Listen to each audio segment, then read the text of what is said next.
Welcome to day 24 of the 30-day video challenge, the story of me. So, again, as we start wrapping up and heading to the end of our series here, the thought crossed my mind today. I guess it's going to be more of a soapbox day. So I did a couple of school talks on Wednesday, several days ago now, and we did our parties last night, and we had a kid's birthday party today. Lots of fun doing those.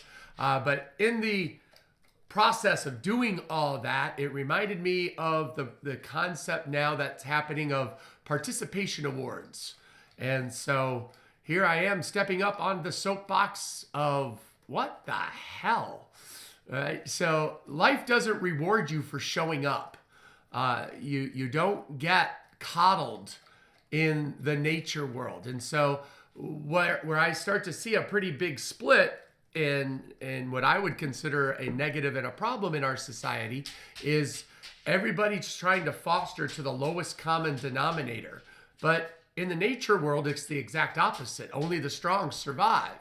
Now, because we're human beings and we have the capability of thinking, we can massage that a little bit and use our intelligence to make it even better.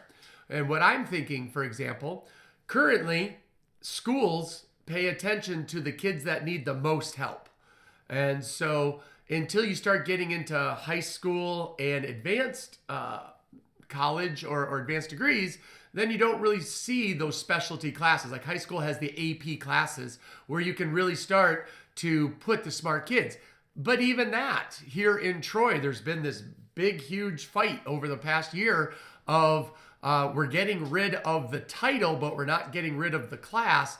And people are all up in arms because, oh my gosh, AP classes are going away. Well, and as I understand it, that's not the case. But that's a different conversation. Working on the lowest common denominator. So in elementary school, the teachers have to spend most of their time trying to corral the squirrels, is how I put it.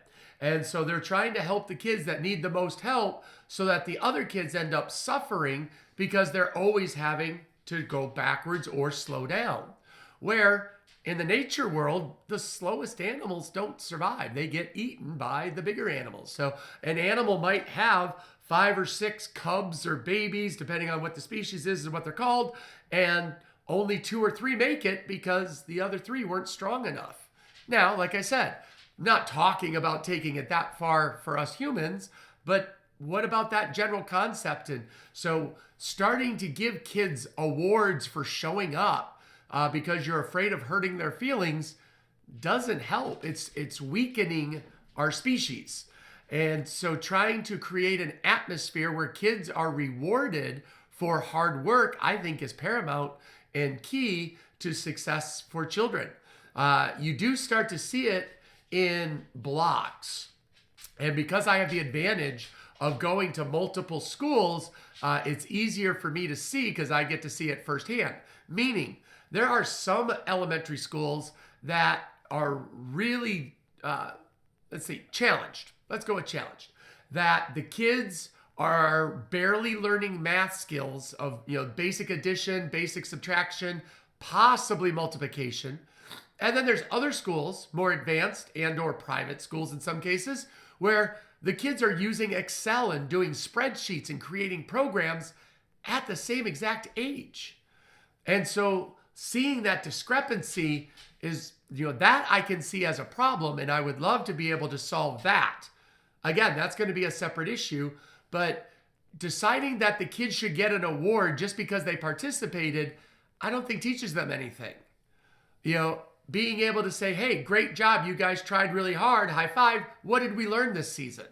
And make it an educational moment, like I've talked about in the previous video, of everything that happens is a learning opportunity, but you're taking away the accomplishment of those kids that did better, right? Some places are even taking it to the extreme of, well, we don't keep score. Yes, you do, right? Every kid keeps score. Right, so we had it Yuki says hi. We had it in the soccer leagues.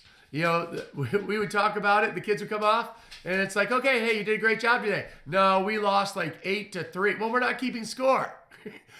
So the parents want to convince the kids that they're not keeping score, but the kids are keeping score.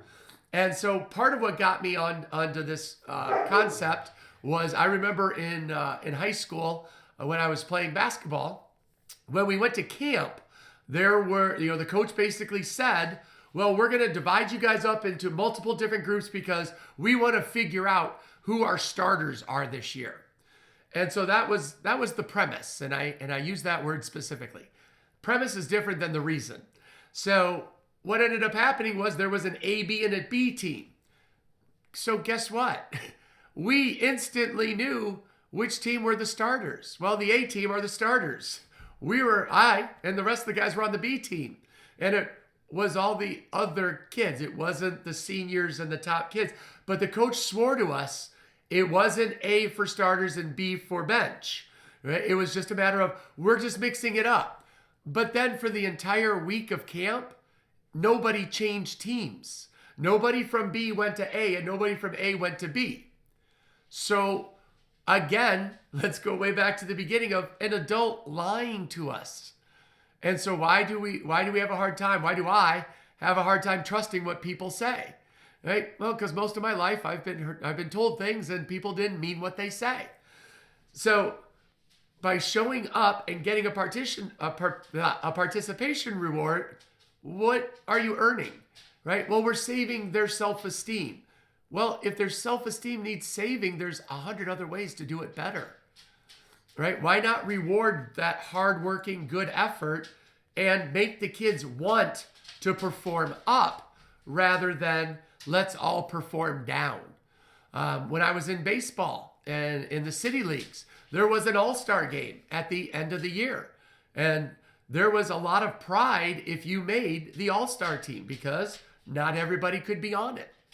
So that point, it was really exciting to be nominated and being able to play in the all-star game because you knew that you were one of the best players in that age bracket or that age division. So again, what benefit are we giving and building in kids by teaching them that they get rewarded if they just show up? If you just show up to work on Friday to get your paycheck, you're not going to have a job for very long. But if we teach kids this at a young age and it becomes internalized and part of who they are, this is why they struggle so much when they get older. And so I really appreciate a handful of the new parents that we have because they really get it. We have a couple of kids that are really struggling emotionally and socially, and both parents see that this is a huge problem, and if they don't fix it now, it's only going to get worse. And so we're working together, and I'm like, okay, here's what our goal is today. This is our success. This is what we got out of them today. Let's ignore, the crying and, the refusing to participate part because they were able to do this part, which they didn't do before. And they're taking baby steps moving forwards. And that's fantastic. And I want to award and applaud the parents who see it, and where most parents will just throw in the towel and they're like, oh, forget it. It's just too much work. Well, it's going to be a whole lot more work when they turn teenagers and it gets worse. Right? So one of the things, stories Mr. Horton talks about made me think about that. When somebody tells us that our program is too expensive, Mr. Horton came up with the thought of it's a lot less expensive than standing in front of a judge or standing at the morgue identifying your child's body.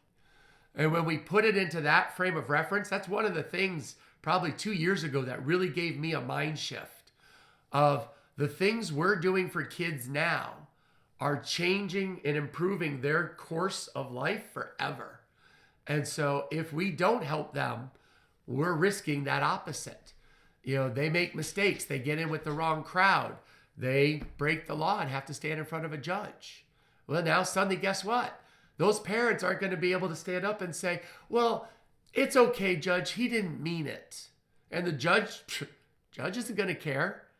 Down comes the gavel, out comes the consequence. So by sheltering your kids and preventing them from feeling pain or negative consequences, right, we're actually doing them a huge disservice.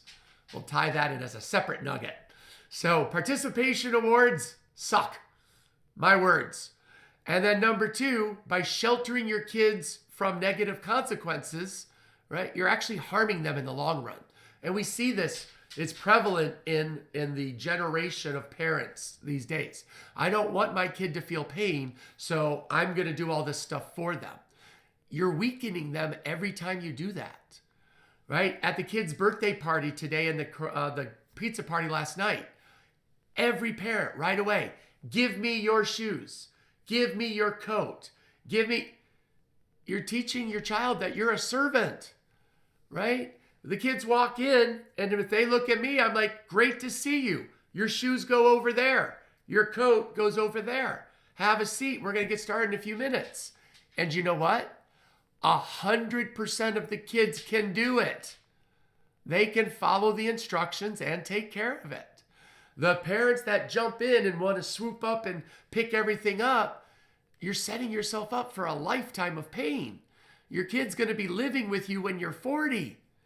Right? And to that group of parents that hear that and they go, that's great. I want my child to live with me forever. No, you don't. Right? You're doing it wrong. The whole concept is to teach your child how to be an independent, upstanding citizen so they can thrive on their own. And that's what we've always called the 18 and out plan. When the boys turn 18, right, you're gone. You're out of the house. That doesn't mean we kick them out. That means they're ready to be adults and function on their own. And when you look at it that way and you're raising your child, you're looking for those opportunities to teach them so that you know what we call D-Day or 0 day is coming. They're going to be ready. All right. I think that's enough stepping off the soapbox. Participation awards. No, stop, right? Don't basically comment. The common denominator should not be the bottom of the ladder. Always shoot up, right? Looking to make things better, right? And 18 and out. Make your child ready so that when they turn 18, they're ready to go be an adult and function on their own. That's what I got for you today. Day 24 down. We've got what? 6 days left. Let me know if you want to hear anything. I'll be happy to share it. Talk to you tomorrow.